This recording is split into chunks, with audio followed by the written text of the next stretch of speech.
ও drone কর্মসূচি ইউরোপের নিরাপত্তা মানচিত্রে নতুন করে উদ্বেগ তৈরি করেছে।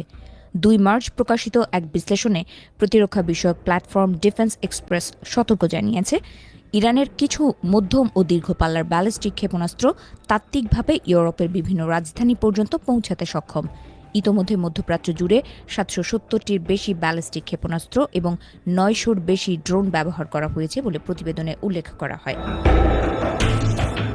বিশেষ করে যে ক্ষেপণাস্ত্রগুলো নিয়ে উদ্বেগ বাড়ছে সেগুলোর মধ্যে রয়েছে খোররামশার, সেজ্জিল, গাদর এবং এমাদ মডেল।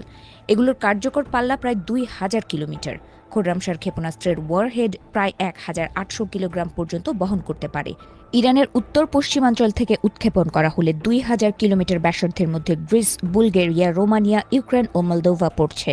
আর 3000 কিলোমিটার পাল্লা কার্যকর হলে জার্মানির রাজধানী বার্লিন ও ইতালির রাজধানী রোমও সম্ভাব্য ঝুঁকির আওতায় আসতে পারে।